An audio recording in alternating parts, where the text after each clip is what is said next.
Hello guys, welcome back sa ating channel NLEX SLE Connector Update August 12, 2023. Ito pong muli si Skywalk TV at itong ating pinaka-latest update dito sa may Section 2 na ating ipapakita sa inyo. Dito yan po sa may Espanya. Yan, dito po yung ginagawang soon. Ang North and South Commuters Railway ay nakaredy na yan na magiging elevated na. Pakita po natin yung mga pagbabago po dito at napakabilis na po. Mga ilang buwan na lang po ito ay matatapos na rin po nila. Kagayan dito. Ginagawa na rin po nila dito yung pinaka off ramp. Yan, nakikita nyo sa may gilid At yung pinaka on ramp ay sinisimulan na rin dito sa may Pajardo Street. Yan, nakikita natin. Salamat sa mga nag-like, nag-share at nag-follow kay Skywalk TV. At shoutout po sa ating mga viewers, subscriber na lagi na sumusuporta sa ating channel. At maraming salamat po sa inyong lahat dyan. Ganito na po ang ating masasaksihan sa area na to. Halos karamihan dito ay nalatagan na po nila ng mga concrete girder. At 3 span na lang po ang ating inaabangan. Papakita natin sa bandang unahan. Yan, dito sa area ay nalatagan na nila ng mga bakal at soon ay bubuhusan na po nila ng semento. Ayan Yan. Dito yung area dati ng mataas na building na tuluyan na nagiba.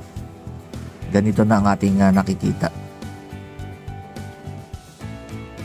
Yes. Tuloy-tuloy ang ating pag-update dito dahil pag ito'y matapos na ay napakabilis na po ng biyahe. Mula Pandacan hanggang C3 ay kulang-kulang ang 15 minutes na lang ang biyahe.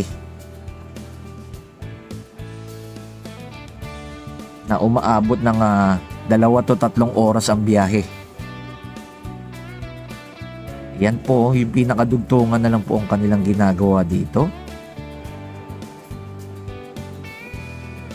Ganyang katibay po ang kanilang ginagawa. Talagang dugtong-dugtong talaga at mga solid ng mga bakal ang kanilang inilalatag dito. Yan ang ating mga nasasaksihan. Grabe Yan, shoutout po sa RCBC Company dito sa may Section 2 and Section 1 DMCI.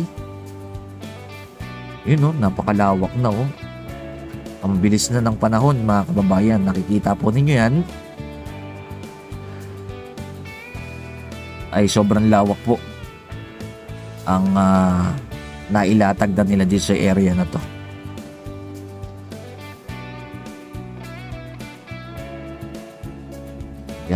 Yan. Ito po yung sinasabi ko tayo, yung 3 span na lang ang kanilang inaabangan dito. Dito sa may Gitwason at saka dito po sa may area na to. Yan Ang problema na lang po dito, may mga bahay pa po nakatira. Kaya hindi pa po nila nalalatagan. Ayun kitang kita Yan na lang po yung nagiging sagabal. Pero sa mga hinaharap ay gigibain na rin po yan. Yan. Pero sinisimulan na rin po ito, isang building. Yung mataas na bahay ay ginigiba na rin nila. Yan, mga ilang floor yan Aabot ng mga 5 to 6 floor yung mga bahay nila dito.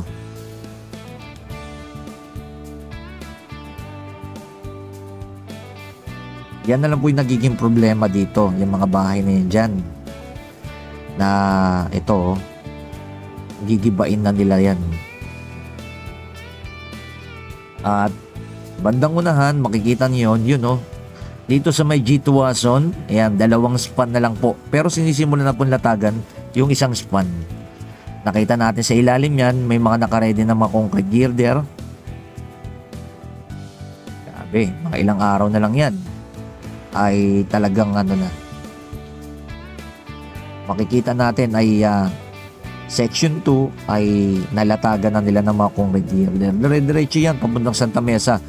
Dito naman sa may Santa Mesa ay na-update na natin dyan, ay nakapaglatag na sila. Yung pagtawid na lang po dito sa may LRT2 ang kanilang ginagawa. Yan, dito po sa may gilid, nandito po yung pinaka on-ramp. Dito po nila inilagay yung on-ramp. Kasi yung off-ramp po, dito po mismo sa may Santa Mesa na mismo. Yan o, naka-ready na rin. Halos karamihan dito nakapaglatag na talaga sila. Talaga mga ilang araw na lang makikita natin ay sesementohan na yan, area na yan dito. Yan. Sinisimulan na rin po dyan yung pinaka off-ramp. Ganito ang ating masasaksihan na. Ayan na lang, yung kulang na lang oh. Ito. Tatlong span ay tatlong concrete girder. Tapos yung pinaka off-ramp na lang ang kanilang gagawin. Yan. At doon sa pagtawid po sa may Santa Mesa Station ng PNR ay sinisimulan na rin po nilang paglalatag ng mga poste dyan. Yan na po ang kanilang gagawin. Yan, tuloy-tuloy ang ating pag-update dito po sa may section 2. Salamat sa mga nag-like, nag-share at nag-follow para recommended po tayo ng ating latest update na ating ipinapakita natin dito. Ito po yung lagi nating binabanggit no, sa mga bagong pasok.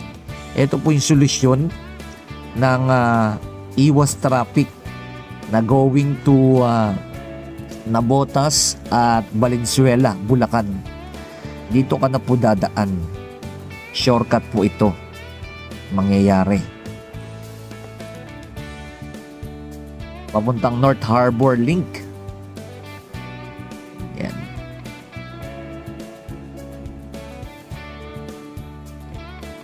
Dahil ang ginagawa na po nila ay connect na po NLEX SLEC Connector and Skyway Stage 3 at dediretso po yan sa North Harbor Link at co-connect dyan po sa ginagawang New Manila International Airport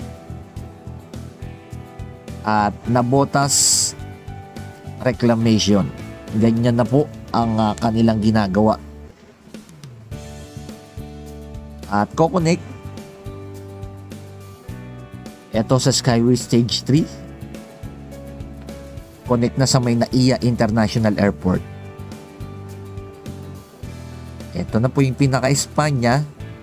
Yan, ito yung section 1 na na-finish na. Pakita pa rin po natin sa inyo. Ganito na po siya kaganda oh. Talagang smooth na smooth at napakatibay na ang pagkakagawa nila dito. Shoutout sa DMCI. Dahil nakita natin napakabilis silang gumawa. Yan yung pinaka on-ramp.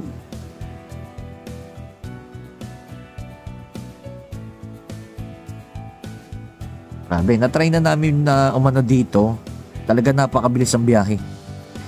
Wala pang 10 minuto ang biyahe dito. Mula C3 hanggang dito po sa may Espanya. Kita nyo naman no. Napaka lawak ng lane. Both side yan. At napakabilis ng biyahe. Yan ang ating laging masasabi natin dito. Pag dito ka dumaan, at ko na pong dumaan dito, ay napakaganda. Smooth na smooth at napakabilis ng biyahe talaga. Mabilis kang makakapunta mula Espanya hanggang C3. Yan. Ito na yung pinaka nila. Toll gate. Salamat sa inyong lahat dyan. God bless.